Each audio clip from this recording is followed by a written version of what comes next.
Today, the woman you're about to meet, she's a woman that radiates peace, leads with confidence, and has built a thriving ministry helping others find freedom. But what if I told you that she was once so consumed with guilt and depression that she wondered if she'd ever feel whole again? What if I told you that behind the picture perfect moments of new motherhood, she was fighting a battle so private, so isolating, that she wasn't even sure if she would come out of it alive? And what if I told you that there was this darkness that she thought would destroy her, but it actually became the foundation for something that resulted in her most fruitful season of life? Well, today we're sitting down with Brittany Poppe, and she's going to take us through her journey from the peace that she carries today, back through those struggling days that nearly broke her, and then forward into her redemptive calling that grew as seed from her deepest pain. This is a story about the secrets we carry, the shame that tries to silence us, and the surprising ways God can always transform our greatest struggles into our most powerful anointing and gifts. If you've ever felt like you're drowning beneath a surface that looks perfectly curated and fine to everyone else, if you've ever wondered if healing is actually possible for someone like you, or if you've ever felt alone in your struggle, this conversation is for you. Brittany, when I look at you, your life is just radiating joy and peace and just the promises of God in your life. There is just this beautiful strength about you that I think is something that is so needed in the world today. It's like that quiet confidence, especially for women. I would love for you to tell us just what does a typical day in your life look like and where is this peace coming from? Well, Jessica, thank you so much for those kind words. And I feel like I'm going to cry early on already in this episode. Oh, that's okay. But thank you so much. That is so kind of you to say. And I can only describe that through just saying that God is in control of my life and is continuously reminding me every single day of his truth instead of what the world tries to say about me. And I've finally learned how to accept that and live in that. So I'm glad that it is showing. So thank you. Day to day, I stay rooted in that in the mornings before my kids wake up, just really making sure I'm in the word and studying his teachings and his truth so that I can set myself up for a good day. Just being with my young children. I have two very young children who are 6 and 3, and we, homeschool and do all of those fun things. And yeah, so it's definitely great to have him leading me through all of that. We homeschool too, so I Awesome. know how full your plate is with everything, but it's so Yes. rewarding. Like it's so incredible to have these moments where you can just every moment is a teaching moment, and it's not just for your child, but it's for you. You learn the keys that unlock your child's heart, even in just the Mhm. day to day. So it's such a beautiful gift to have that opportunity to be able to parent and also to teach. What are you most grateful for in life right now? Oh man. I would say God's constant pursuit, because while I feel at a good place in my faith foundation and have that peace that He so freely gives us, I also have so many things that I struggle with. And one of them being, when you asked me that question, the word patience just kind of showed in my mind. And that's something that I've really been working on with him. And I'm so grateful for his patience with us that kind of is teaching me how to really just be more patient in my life in different circumstances of not only waiting on things I'm hearing from him, but also in my interactions with others and just kind of the things I'm working on too. This has nothing to do with this episode, but there was a time where the Lord was speaking to me about patience. And I was actually at the grocery store one day, and I was born in 1980, so I'm an 80s baby all the way. Love the 80s. And the music in the local grocery stores has changed to my audience now, which is great. I actually get to hear like Guns N' Roses while I'm buying groceries. But there's a song that Guns N' Roses sings that's called Patience. And if you've ever heard of it, like I was in the grocery store one day dealing with my own frustration about like why was not life not moving at the pace? Like why had I not attained that next milestone in my life yet? And the things that I'm believing God for. And what's funny is that song came on and I heard the Lord say, like, this is my love song to you right now. And it just made me like, it honestly brought my shoulders down because, the lyrics are, take it slow. It'll work itself out fine. All we need is just a little patience. Yes. And I was like, okay, noted, Jesus, I'm going to walk in patience today, even though I wish I was already there.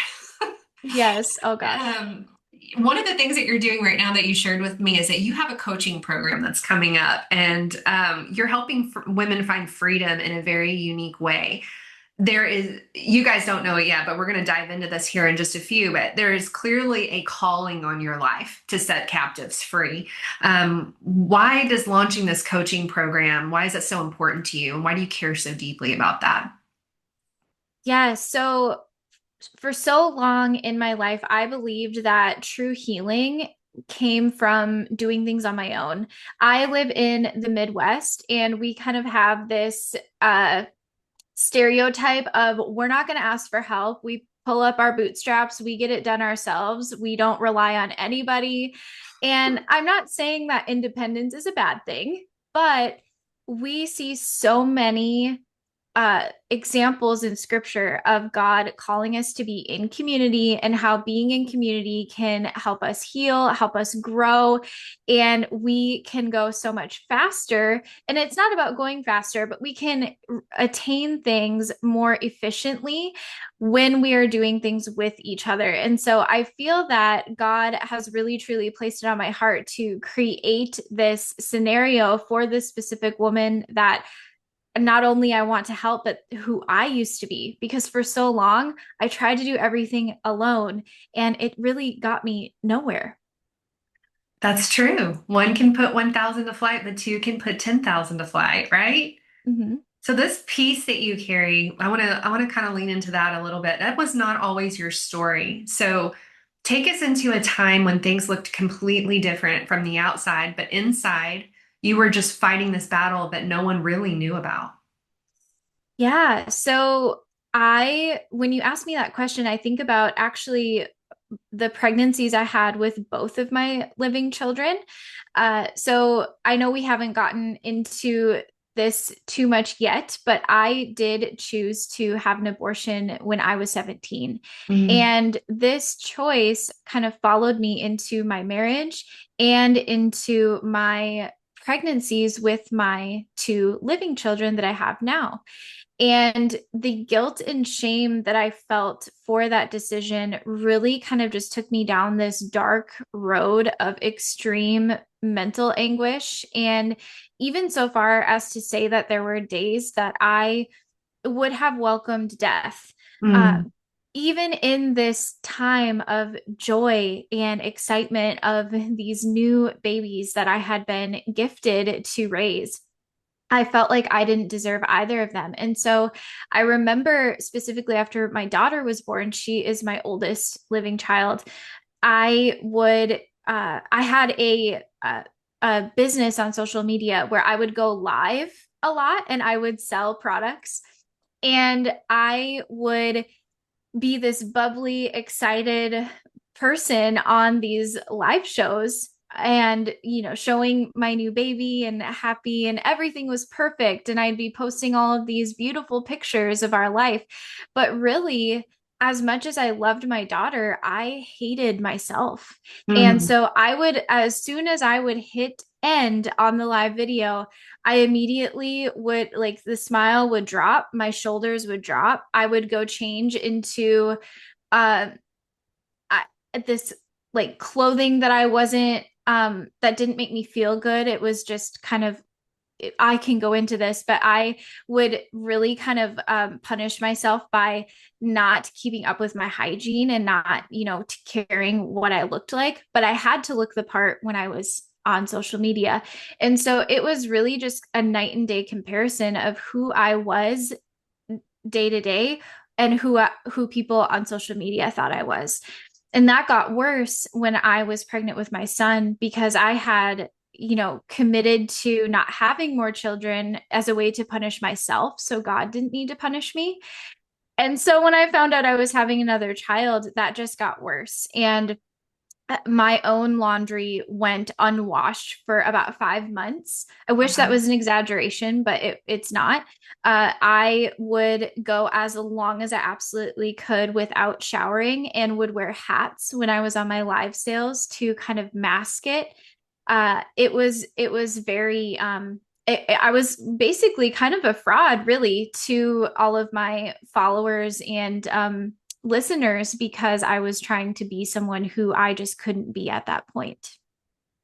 And I think your story just speaks to so many, especially with social media and being in a generation where you've grown up with that, like, so for me, I didn't have a cell phone till I was 18 because cell phones weren't invented. I mean, or they were for the uber wealthy, but we have Yeah. a whole generation of people who has grown up looking at a curated feed on someone's social, thinking that that is what real life looks like. And I just applaud you for your honesty because it's so far from it, yet it's the standard that so many people are holding themselves to, and like when you said that, I heard the Bible verse in my head. It's like, for your shame you shall have double. Yeah. And Mhm. God was giving you, he was blessing you with a second child, but Yeah. it's just proof positive. It's kind of like, the Jews going into the wilderness and going into their promised land. They failed to reach the promised land because of their Egypt mentality, and it was really not because they didn't want to go to the promised land. They didn't know how to escape the Egypt mindset. Yeah. So that is so powerful. So you welcomed your daughter into the world. You've given us this glimpse of what your life was looking like on social. Um, did your family have any idea of any of this going on with you, or did they, even to them? So like the people closest to you, did they see you living almost like this double life, or were you opening up to people at this point about your struggle? Yeah, so my husband definitely could tell, and I am just so thankful for his compassion and patience with me Mhm. because it would have been very easy for him to have said, I am not in this right now because of how dark things were for me. And I don't think he really knew fully the whole reason why I was struggling so badly, but I mean, had firsthand eyewitness knowledge of me really, not caring about my hygiene, not caring about cleaning the house, not preparing meals, not doing my laundry, those different things. He saw that. And instead of doing what maybe would have been the easy thing, he really just stayed strong and supported me in that. I also think my mom probably had an idea because her and I are very close.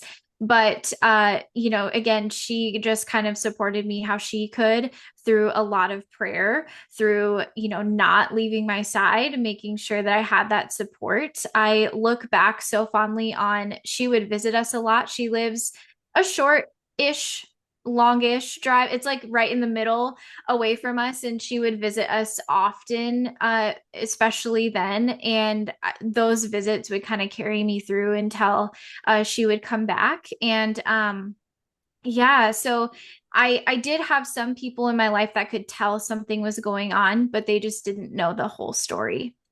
Yeah, and I think it's this is where I feel like where deception is really tries to rear its ugly head is there's so many people, that look like they have it all together, and then secretly there's this facade, when did you start, like, did your mask ever start to slip, in front of anyone, or was it something that you just really kept close to your mom and your husband, or what did that look like? Yeah, so I was pretty good at keeping my mask up and keeping all of these things hidden, but I really started to hit a wall with it when I was kind of in the last half of the pregnancy I had with my son, Mhm. I kept feeling like God was nudging me to address this root in my life. And I felt like he was telling me that I needed to start sharing about it. And I Mhm. didn't know how I was going to do that because I wanted to keep it secret. I also was not in a healed place to be able to do that. But I clearly could hear him telling me that I needed to start sharing this to help set people free. And so I would hear things at our church. We still attend this church today, but I would hear, these powerful messages and feel like led, like I need to be doing this. And I would hear women on other podcasts with similar stories to mine sharing their testimonies and go, wow, that sounds so much like me. I feel like I'm supposed to be doing this, but I just didn't know how to do that. And so it really kind of emotionally was a struggle because I kept wanting to hold my mask up and keep Mhm. living in that Yeah. like self punishment, that self prison. But I could feel like God had broken that chain and was holding the door open and saying, why are you staying in here? You need to leave. How, I mean, in your church that you go to, because, a lot of churches are very different. And, when we say church, like, I certainly don't mean to pinpoint any church in particular, but um, how is your church with welcoming women who are, trying to get free from, the stain of guilt of abortion? Yeah, I can't say enough good things about my church. All of our pastors, and I think most of the staff, if not all of them, know my story and have been so compassionate and kind and welcoming to me in that and supportive of my ministry and just my family. Um, I'm so incredibly grateful. I really consider our church a family. Um, and I know that that's their heart for other women too. And, not only women who have this stain on their past of abortion, but other struggles. When you find a church that really truly is in the mission of setting people free and leading them to Jesus, like Amen. actually 100%, you Yeah. definitely do not want to leave that church. Yeah. What church do you go to? Our church is called True North Church in Fargo, North Dakota. Okay, wonderful. Our church is the same. So we go to a church called Elevate Life in Frisco, and they actually have a 13-week course called Freedom. And it is kind of a very gentle but progressive deliverance and kind of identifying the roots that you've described, but then also just generational sin cycles. It's like, why did my dad do this and my brother does this? And, going forward, it's just really it's setting the captives free for sure. So Yeah. isn't it incredible that like you can be walking through like the darkest of times in your life and yet God has teed up a gift in the form of people. And I think that's why Yeah. finding the right community, all communities are not like that. And I probably hear people describe church hurt more than they describe church help. But there are great faith communities that exist to help you walk through those darkest times. So that's amazing. Where did things really start to shift for you? I mean, I'm trying to remember what it was like when I had my baby. It's like somebody hands you a manual for how to have a child, like to get to birth. You have what to expect when you're expecting. You can go through the Lamaze classes. You can do all this stuff. Now you have this actual bundle of joy. And we call them a bundle of joy, and they're oftentimes not. They're completely helpless. They need us for everything. You're dealing with the postpartum hormones, and then you've got this in the back, that is constantly eating away at you. Like how did you get from all of that to where things started to shift? Yeah, I love that question. I believe God was so intentional in that too, as he is with everything. My daughter was the easiest baby, and I don't say that to brag because it certainly was not because of anything I was doing. I firmly believe that because of the people who were praying for me, God knew that I couldn't handle a child that was going to be crying 24/7 and that I needed sleep because I wasn't functioning. So, Mhm. any little sort of functioning that I needed, I absolutely needed to have those things. Now, I'm sure that there were days, but she's 6 now, so I don't remember them that were really hard and rough, with that. But she slept through the night from 6 weeks on. And my son hasn't been that way. And I believe that, and I love him so much. He is so cute and sweet. And just, again, God is so intentional in just how he creates all of us. And he has just been so fun to add to our family. But he hasn't been that way. And I think that's because I was at a healed enough place where I could handle some of those later nights and up all night. And maybe we're a lot extra fussy today. But just, being rooted in prayer and seeing how God carries us through the prayers of others has been something that's really carried me through all of that. And just knowing too that God is intentional about how he has created us as families. And I knew when I was going through that dark time right before my son was born, I knew that the way I'd been living the last couple of years before that wasn't good. It wasn't the way I should be living in order to raise two children into this world, to love him, to trust him, and to have stability. Of course, they were safe, they were fed, and they were loved, but it wasn't a mentally stable environment for them. And so just being able to see God's intention and who he brought into my life and how he led me to healing is really what kind of was the shift for me. Well, I love that you see the gift in your children, that number one, that God gave you the children that you need and that you also deserved all along. And you see the gifts in them and you're parenting toward the vision that God has given you for your child. My son, when he was born, he was a very easy bait. He was smiley. He never got a drop of food on his bed. And I just remember telling him, not that that was like, credentials that I held him to, but I was just like, wow, he's so easy, and, his first words were, it wasn't mama, it wasn't dada, it was I, yeah, you. And I would tell him all the time, I love you. I love you. I love you. And I couldn't stop saying it. And one day I was driving in the car with him and he used to get out of sorts when he couldn't see my face. So it makes it hard, right? When you're in the car with your child. So I would talk to him the whole time and sing to him and tell him I love you. And one day I was like driving, to go do a wax for someone. And I heard him say, I yeah you. And I was like, oh my gosh, my child just spoke his first words. And what a picture of, because God speaks to us all the time through our children. And not only is that his first takeaway, his first words, but it's also like God saying to you, I love you. I love you so much. I want you to have these children. The fruit of the womb is a reward, Amen. Yes. So, who were the unexpected heroes in your story, like in your journey of recovery and getting, this deliverance and moving into a place where God has just shifted your entire life? Yeah. So when I was 17, and I had had this abortion in secret, I was able to do this without my mom's permission.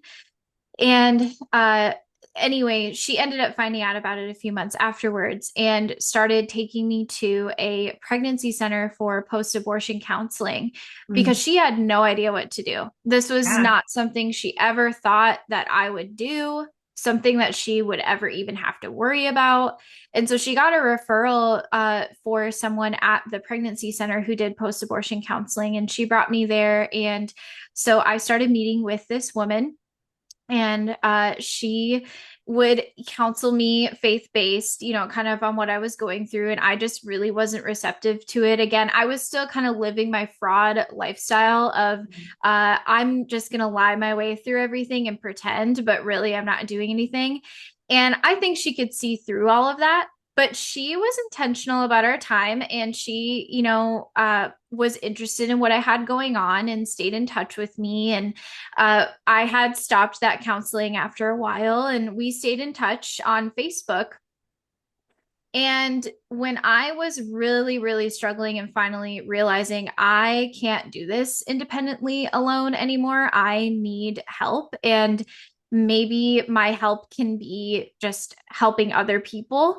I reached out to her, and I hadn't Wow. talked to her in a long time, but I just said, hi, it's been a while, but I just wanted to say I've been following along with your ministry and everything that you've been doing. And if you ever need any help, I would love to just be able to help with anything that you need. And she ended up inviting me to a group Bible study, specifically for abortion, post abortion healing, that was happening about a week, maybe 2 weeks after I reached out to her. And Wow. so I look at her, we're still in touch now, even. I look up to her so much. She's a mentor in my life, absolutely. And God knew I needed her in my life and put her in my life when I was 17, but I didn't, see why until I was like 29. It's just crazy how intentional he is about when we meet people. And another woman that was in that group that was helping lead it, she's another one of my mentors today. Again, I didn't go to this group thinking that I was gonna, meet these lifelong friends, but also women who I just so look up to so much and strive to be like these godly women. This woman, I mean, she's like a spiritual mother in my life too, just, shepherding me, teaching me about public speaking and how to share the gospel effectively. And I'm just so grateful for that. And it's not, you don't think you're going to go to a Bible study and leave meeting a hero, but you can. And then also you're becoming one for many, many, many women. That is so full circle. Was there a transformational shift like in your thinking? Do you ever remember having this moment where you felt seen by God maybe, or, some a veil came off, that maybe you had a different way of thinking and then all of a sudden God just, shone a light on your reality, on the reality of how he sees you. Is there ever anything like that that you would want to share? Yeah, the thing that came to my mind, and I actually don't share this super often, so maybe there's a reason why God placed it in my mind for this conversation. But when I was going through that Bible study, the story of David was really kind of the center of that study. And for some background, in case listeners are unsure of this, King David had adulterous relations with Bathsheba and then arranged for her husband to be killed.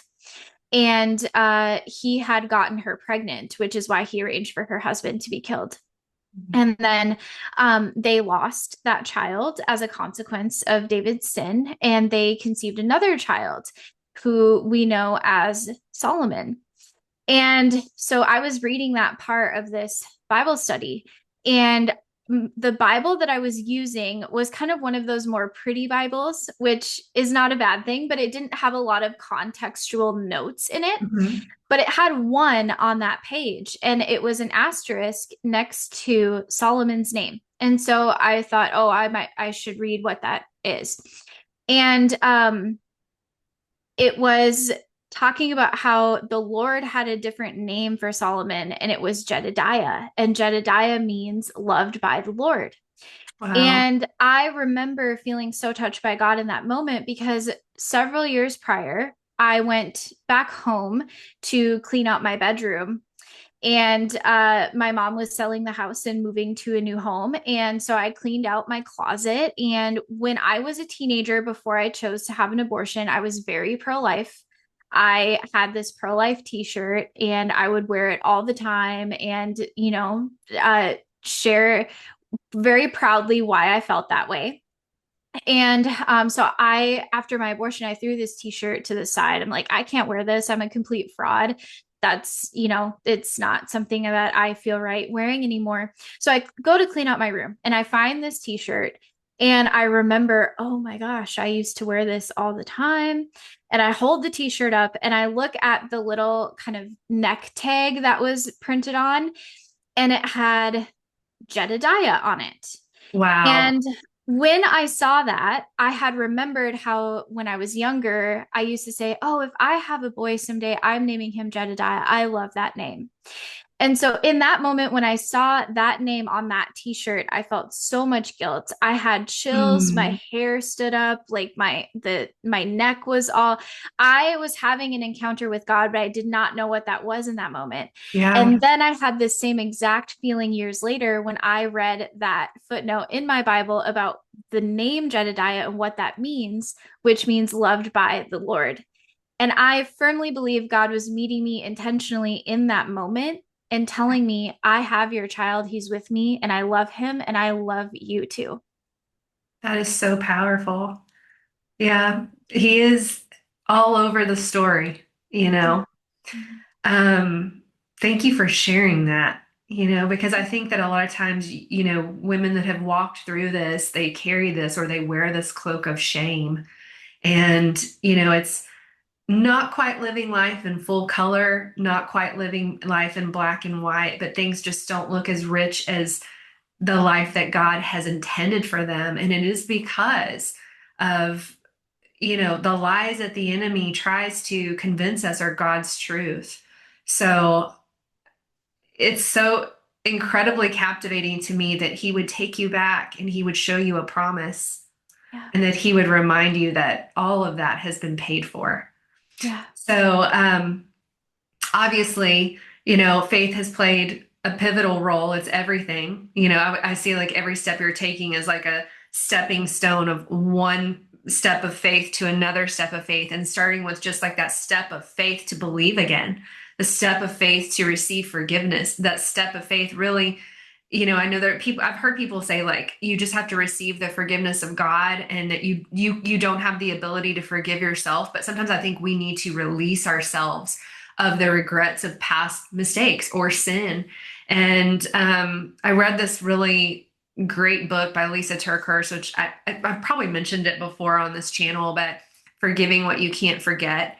And she leads you through this exercise of taking like an index card and a red piece of felt, and whether you feel like your unforgiveness is towards anybody or if your unforgiveness is towards yourself, to write down everything that you're feeling like they said this about me, or they did this to me, or they stole this from me, and then get it all out, like word vomit all of the things up on paper. And then you put that red felt over that card and it's shows you that's how thick the blood of Jesus is, that his blood covers over not just all of the sins of what was done to you, but the sins that you've committed. And that it says that he wants to make it white as snow. Like, and that to me is no different than having like a blank page of paper, which is like, I'm ready to write your new story if you'll just receive this and if you'll just let go of this. So I would just say, like, what was probably the biggest surprise? Like, you're going through all of this, and it is a systematic deliverance, and thank God for the people he put in your life, and thank God for the teeing up this shirt and this name of this precious little boy that you'll get to see one day in heaven. What I guess if you had to put a defining moment on the most surprising part about your healing, what did you learn about yourself that you never would have discovered had you not walked through this dark season? Hmm. Yeah, man, it's hard to pinpoint one thing, but I think when I look back at who I was growing up, I was always a very, timid, shy kind of kid. Uh, I was also a very kind and compassionate kid, but I very much was what people would describe as an introvert, kind of keep to yourself a little bit, struggle to make friends, not because you don't want to, but because you don't actually take the steps to seek that out. So I Hmm. had always had my close kind of group of people. Hmm. And I've seen how God has shown me that A lot of different things in life can make you feel that way, especially guilt. And I think that when I went through what I did, that guilt and shame really amplified those things in me, and I withdrew more. Mm, And who I am today is completely opposite of that.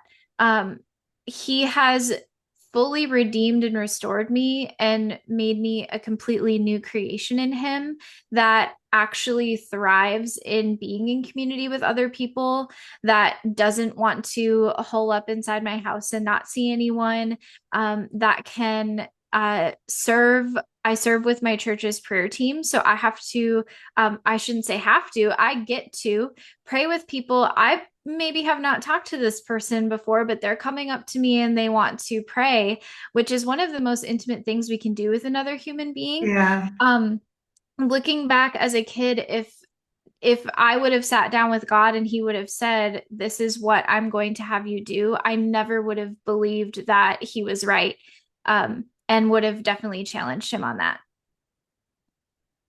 Girl, that is incredible. Yeah. With abortion, it's the devil's accomplishment is to try to get two deaths out of it. The Yep. death of a baby and the death of a mother that needs to be born for a generation of people that can speak from a place of wisdom this world needs compassion now more than ever. And it's so beautiful that God put those gifts inside of you because today, especially, I mean, I look around at children in various spheres that I'm a part of, and, my heart breaks for them because they have parents, yet they're not seen by their parents. And so to be someone as a child that can go be a friend to the friendless, that can go and make that child that feels excluded included. And then for God to now come back and use your story as a way to honestly, I mean, because really what you're doing in your ministry is you're parenting the moms who either never were or the moms who are still yet to be, but they've got to walk through something. And so you're absolutely right. One of the most special, I think even as a church today at large, like we forget the power of prayer, but that when God is describing putting on the full armor of God, he says, and pray, above all. And I mean, it's just like, I hope that your story and even this channel and this podcast inspires people that God still answers prayer, that God still does miracles, that if it's not good, then God's not done, and that you're walking through something that is going to be a transformation story, not just for you, but for a generation. Um, you know, you look at this full circle, today you're sitting in a completely different place. You were drowning in guilt, depression, suicidal ideation, and, now you're leading women, to pick up their sword and to march into this beautiful future that God has for them, that he can still take their ashes and give them beauty for that. How do you show up differently everywhere? Like, say, as a mother, as a wife, as in your church, how are you showing up now that you're on the other side of this experience? Yeah, so looking back at who I was before I was healed, I maybe wasn't always the best person to be around and struggled with certain things that other people probably would have, you know, um, thought about kind of, oh, what's going on with her? What I've learned is that every single person you meet is going through something, and you may not know the depth of what that is. So many of us keep so many dark things secret in our lives, whether they were things that were done to us or things we've done ourselves. Mhm. And anytime we're keeping that secret, that is weighing us down and it is outwardly affecting how we act, even if we don't consciously realize it. Mhm. And so I've been able to really, and not saying I'm perfect at this, but I've been able to really be objective if someone does something that I maybe find displeasing or says something that's kind of off the wall. I'm like, why would they say that? Kind of sit back and objectively go, okay, what are they going through in life that has made them act that way? What have they gone through in life that would maybe make it to where they would say something that maybe wasn't that appropriate? And instead of using it as a way to separate myself from that person, or not associate, or think badly of that person. I try to put myself in their shoes of how they're feeling, and instead turn it into a prayer for that person, or show that person compassion myself, because you never know what someone is thinking, and your kind word could make such a huge difference in their life and potentially point them to be set free from that. That is exactly what we talk about in our family is just a more often than not, the treatment of someone towards you has more to do with them than it does to do with you. And I think that when you one of the beautiful things about your walking through this journey is it gives you a much bigger lens for the context of what could be going on that maybe most people are missing because you yourself, were hiding this for a long time. And so, it gives you the ability to see, well, what are they hiding? What are they struggling with? How can I be a source of God's strength for them? How can and I was talking about this the other day. I was like, when I see what I call bad behavior on display, like God has given us a measure of authority to call those things that are not as though they are. And I know in certain church settings that sounds like probably like, well, who do you think you are? Do you think you're like God? And I'm like, yes, I do. I do because of the power of the cross. And so like he said, I'll give you all authority, to go into all the world. And so I'm not by any means taking his place, but we are called as believers to speak those things that are not as though they are, the things of God over people. So if God gives us this ability to see someone in their pain and the way they're behaving, more often than not, he's calling us to pray for the very opposite of what we're seeing. And that's what I love so much about your ministry is that you're speaking to mothers. Yeah. They're supposed to be mothers and they can still be mothers. And God wants to redeem their story. And God wants to lead them into a fruitful season. And, but where might they be acting right now? Like someone who's not behaving like a mom. But he's put you here on the earth to speak motherhood into people. And Mm. honestly, to save children. Yeah. Amen. Yeah. So it's just powerful. Like, I definitely just don't want to skip over that and say, like, there's always a purpose for the pain. And if he will take you to your childhood closet and show you a t-shirt and basically say, like, to me, when I heard you say that, it's like, he's saying, like, I already knew what you were going to do. And I even kept this shirt here for you so that on the day that you came back in the future, you would see my full circle moment in your life. Yeah. And that's love. And that is, God is love. And so, like, yes, people can judge you, people can reject you, your own family can reject you. You can carry shame your whole life, but the cross points to the fact that you don't have to, Amen. So, right now, for a woman that is living in a secret struggle, you know, nobody sees her, and here you are, you're carrying this message of hope. And maybe she's even so skeptical in her thinking because the wounds have been open for such a long time. She's hearing your story and she's thinking, Brittany, you don't understand my situation. I'm different. That's great that God redeemed you, but I don't see him in my story. What would you say to her? Mm. Well, um, all of our stories definitely are different. And so I never claim to know how someone is feeling or exactly what their circumstances are or were.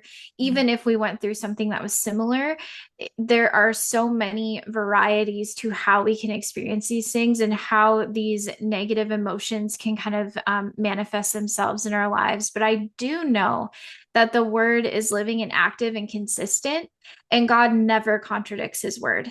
And Right. so, even if you don't feel like that he's showing up in your story, I would challenge you, if you're listening to this, to look at your life and really sit down and invite him in to show you something, because he absolutely is working in your life. Maybe he is working in your life through you hearing this message today. Mhm. Maybe he's going to share something with you today in this episode that is going to point you to him. But regardless of what that looks like, sometimes we have to actually be open to receiving it versus just thinking he hasn't done it. Because if we're not open to receiving it and open to being obedient, there's only so much he can do. While he can do absolutely everything, he's Hmm. not just going to just do it. He requires a response and an obedience in that. Otherwise, what's the redemption story then? Absolutely. God is such a gentleman, and I think for women out there, that maybe unplanned pregnancy came about as rape, like you might even think that, because something was forced upon you and then something Yeah. else was forced upon you, that God is going to force himself upon you. And he does not do that. He gives Yeah. us, he's always, he's pro-life, but he's also pro-choice because he gives us a choice. When he extends something to us, like a gift of healing, we have to choose to receive that by faith and start walking in that every day. And so you're absolutely right. Say we have someone that's listening to this episode and they're like, this hits, this is clocking to me, and they're like, I feel everything. I want that freedom. I want to recover from this, but they're so overwhelmed. What would be the thing that if you were having coffee with this person one to one and you could speak to that woman right now, what would you say to her? Yeah, so I definitely wouldn't want anyone listening to this to look at all of the things and say, oh my gosh, I have to drop everything right now and do all of the things. I need to be so much further than I am now. It's not about that. It's not about who can run the race the fastest. Hmm. It's about just being and allowing God to lead you to what that is. And we talked a little bit earlier about how he really just calls for us to be in community with others. So, a great first step is to just reach out to someone that you can share this with and talk to. And of course, you want to be mindful about who that is because, again, we live in a broken and fallen world. And if you're going to reach out to a hurt person or someone who maybe isn't very strong in their faith, you run the risk of this maybe not being received well or being received in a way that's going to help you because it might not coincide with what God's word says. So, really just allow God into this moment with you and pray for the discernment to know, okay, God, I'm ready for this. I hear you talking to me, and I know that this is what I'm supposed to do. What avenue am I supposed to do this in, and where am I supposed to go? Give me the person or people I need to be able to walk this walk according to what your word says, not what the world says. And so, I know it's scary to think about sharing something so deep and so open with another person, but Hmm. when it's the right person that God's led you to, so much can be set free in just doing that and confessing that. Yes, there's that saying, hurt people, Mhm. but healed people. Yeah. And so, absolutely, if you're in a place where you feel like you need to confide in someone, and this is a separate topic, but if you're in there's a saying by, I think it's Jim Rohn, and he says you're the sum total of the people you spend the most time with. And so if you're walking through this and you're looking around you and your friend or your alignment group is not someone who is going to support or sustain this, then I would just say number one, you need to find someone like Brittany who has been there, who is pointing you to life, who is pointing you to healing and recovering, and then find a church, and I know that especially in Texas, I can't speak for where you are. You can tell us, but you can't swing a cat in the Metroplex without hitting a church.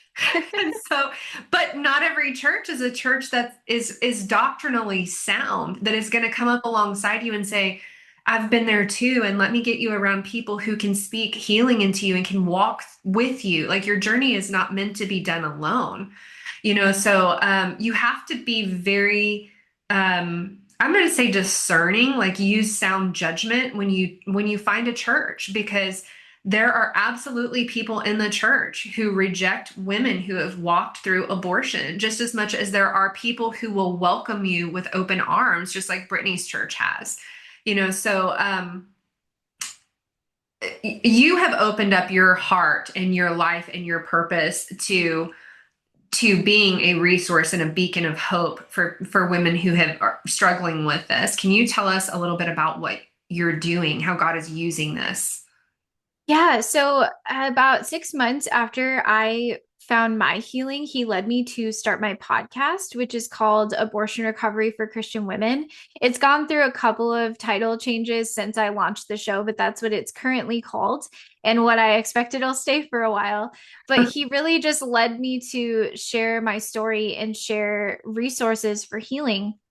And then I felt like he was leading me to start helping women myself in kind of a one-on-one setting because I had a lot of women reaching out saying, I love listening to your podcast. Can we, like, do you do any coaching? Can we, chat about my story?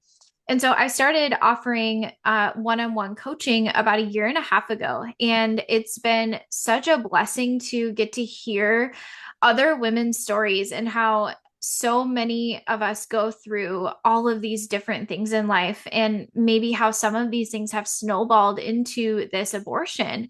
And so I've been, coaching these women for about a year and a half. And one thing I'm noticing is so many of them have been saying, I feel so alone. I, Mm. I don't know if there's other people out there like me. You're the only person that I relate to with this. And I know that there are so many out there, but they're not necessarily sharing that with the world. In fact, more often, they are not sharing that with anybody. And so I've been over the last few months developing a group coaching option so that these women can get that community that one, God calls us to, but also Right. that they're craving, because I'm hearing them say, I feel so alone. I wish I had a community of women that I could meet and talk to and learn from and grow and heal with. And so that's kind of what that journey has looked like as far as developing this resource for women.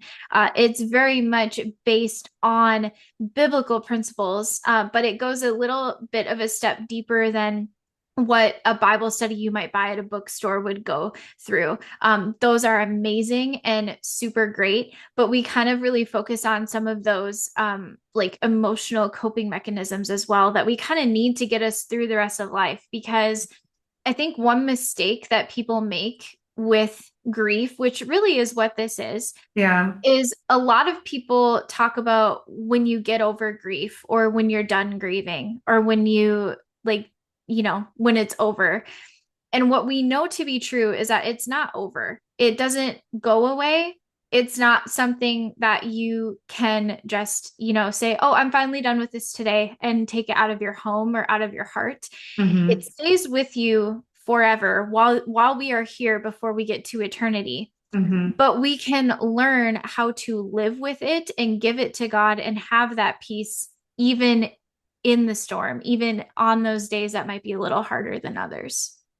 Absolutely. When you look at your kids today, what do you think? Like your level of depth and your emotional connection and knowing the story, when you look at your kids, how do you look at them today? Oh man, I just love them so much. And I, of course, have a lot of worries and fears too, just Mhm. because, one of the things that I struggle with that a lot of women will struggle with is that need to kind of be a helicopter mom and protect them from everything. And that's kind of a natural response for women who lose a child, regardless of how that is, if that's abortion, miscarriage, stillbirth, early infant loss, child loss. Mhm. um, that's a natural reaction for us to want to shield them and protect them from everything.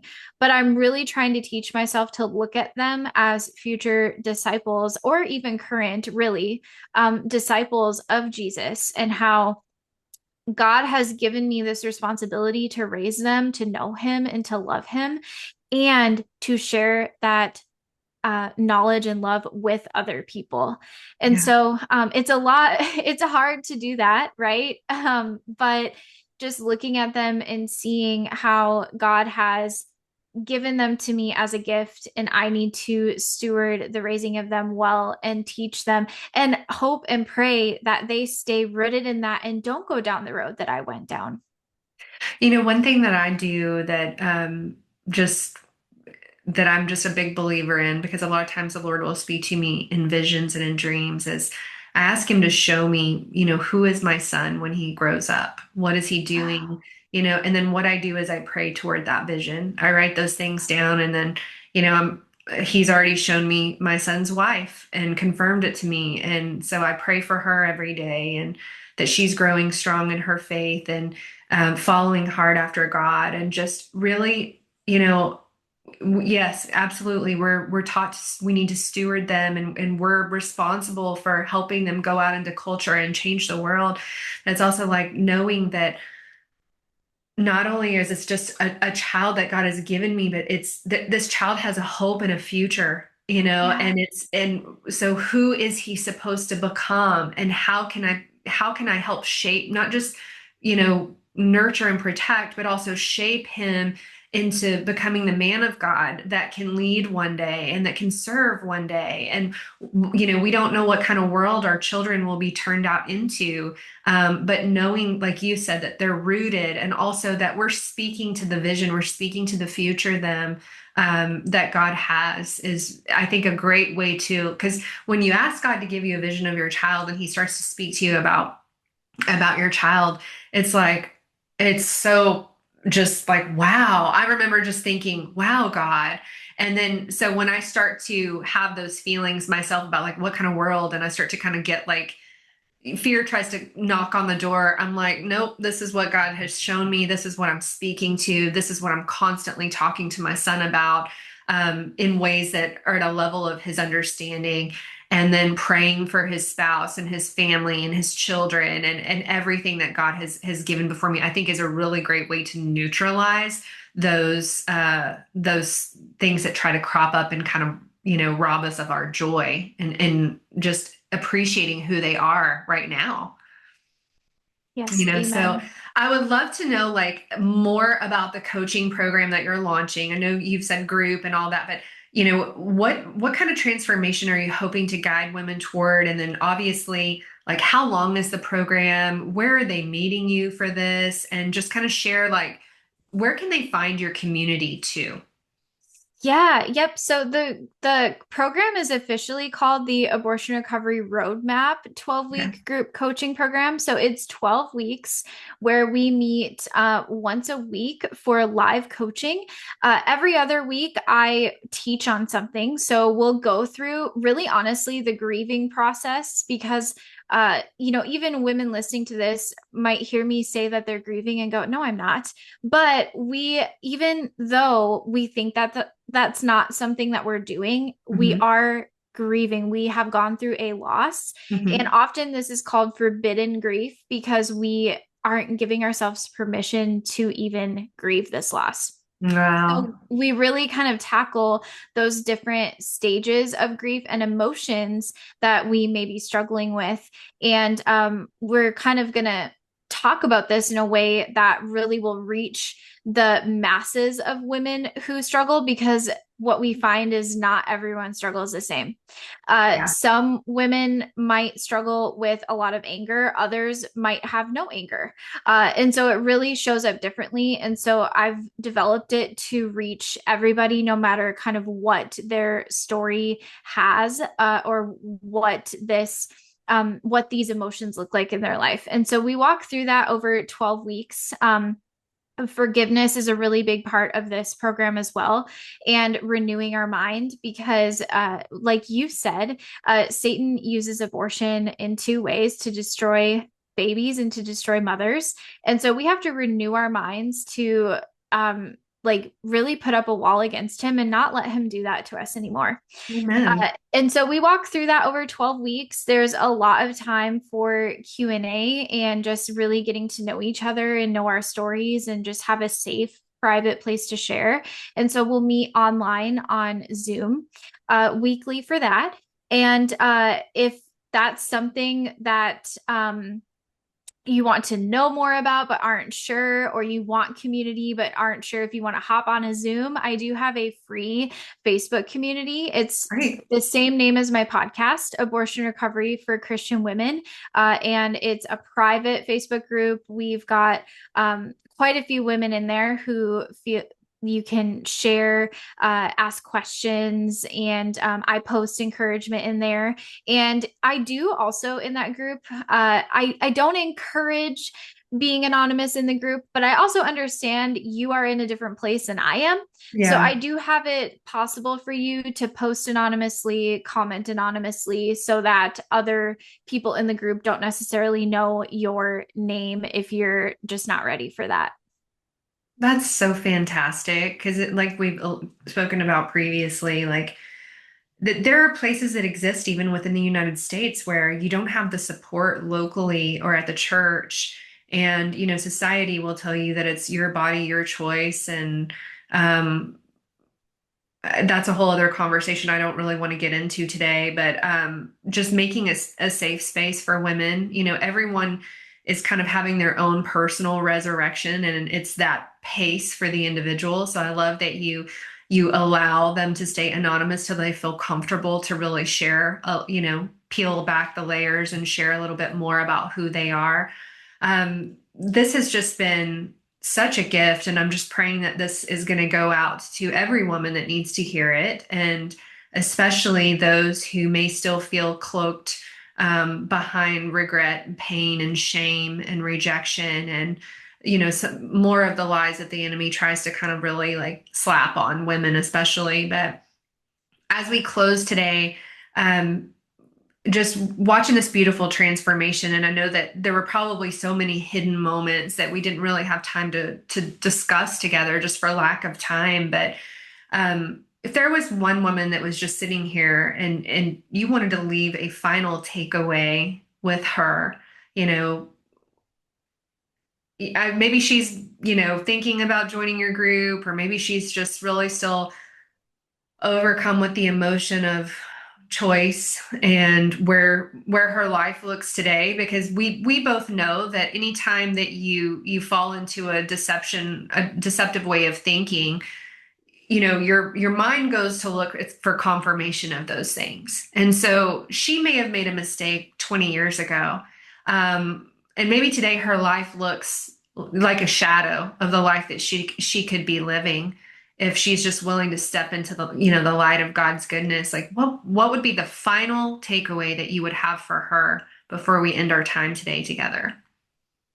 Yeah, so I firmly believe that you are listening to this for a reason. If you're listening to this and feeling even just a little bit touched by what Jessica and I have talked about today, and that isn't coincidence. I think as Christians, it does us a disservice to even believe in coincidences because we see how sovereign God is and how intentional He is with everything He does. Mm-hmm. And so instead of looking at your situation and saying, I'm not ready, or I can't do this, or I'm just going to turn this episode off and not thinking about it again, I would encourage you to really just spend some deep time in prayer about this and asking God where He wants you to go next. I know that that fear of people finding out your secret is so overwhelming, and it can be so much easier to just, again, turn the episode off and go back to life and not think about it again, or not tell anybody, or not go and get help. But in the long run, it is not the easier thing, because you can have so much more freedom if you address this root problem in your life and give it to God and allow Him to redeem it and turn it white as snow. Amen. And I think too, like even for that woman, as you were saying that, I was getting kind of like a vision of, maybe she doesn't know how to let God love her like a Yeah. daughter, Yeah. and just knowing that, the Lord loves you like his daughter. And you're not a slave that somehow found yourself in sneaking into church. And, if anyone knew your secret sin, they wouldn't welcome you openly. This is God loving you like his cherished daughter, and just letting him, Brittany said, go to him in prayer. Let him love you like a daughter, because when you Yeah. know your identity, you can fully receive that forgiveness from God. And that's not just with abortion, that's with anything that, you know, he sees you as his most precious possession, and he's not looking at you through the lens of mistakes and sin. He's looking at you through the lens of love. And I bet that when you go to him, not only will he start to reveal to you who you really are in his eyes and the plans and the purpose that he has for you, but he's going to start to show you things for your future that maybe you never thought were possible. But you had to receive not just his forgiveness, but his love first. So, Brittany, I cannot wait to watch you change the world. I just want to honor you for stepping out in courage and in bravery to be willing to share your story. I think everybody needs to tune into your podcast because there's a sensitivity that this world is lacking towards women who have walked through abortion. And, it's a lot of, there's a world way of looking at this, and then there's a faith lens of looking at this. And we need to help these women come into a place where they can let go of the past and walk fully into the things that God has for them. So I'm just going to be praying for your coaching program and that people will get in touch with you at least at a podcast or community level and find out that they're not the only ones, and like I said at the beginning of this, one can put 1,000 to flight, two can put 10,000 to flight. There's so many women that when we are all linked up together, can do so much more and rescue so much more women from their way of thinking and from the stains of the past so that they can fully embrace all that God has for them. So thank you so much for being here. Yeah, thank you so much, Jessica. It was an absolute honor. What a beautiful and powerful story. Brittany, thank you so much for having the courage to share with us not just the polished versions of how God redeemed your darkest days, but actually going into those real and raw moments. I hope that what our listeners heard today was that healing is possible and that you are not broken beyond repair. Maybe your greatest struggle is something that God intends to use as the very foundation for your most meaningful purpose. For those of you who are listening and you're in the thick of your own hidden battle right now, whether it's postpartum depression, guilt, shame, or any struggle that you're carrying in silence, I want you to know, and I hope that Brittany's story resonated with you, that you are not alone and your story is far from done. There are people just like Brittany who understand exactly where you are, and they want to help you find the way forward. I would love for you to connect with Brittany, especially if you are struggling with the guilt that comes with abortion, or if you just want to learn more about her coaching program. Maybe you have a friend that really needs to hear her message. And I also just want to thank you for joining us for this journey. Thank you for being brave to hear the hard stories. I've said that life is messy, but God is still good. And, it takes hope. It also takes bravery to believe that with God, all things are possible. Transformation is possible, and it's even possible for you today in your moment to carry hope into the life of another person, especially someone who might be walking through their darkest season. So thank you again. Until next time, remember, your story is not over. Your struggle is not wasted. It might be the very thing that God is using as seed to grow you into your greatest purpose. So I just want you to lean in, come back and get watered, come back and get sunshine, and let's go forward in hope together.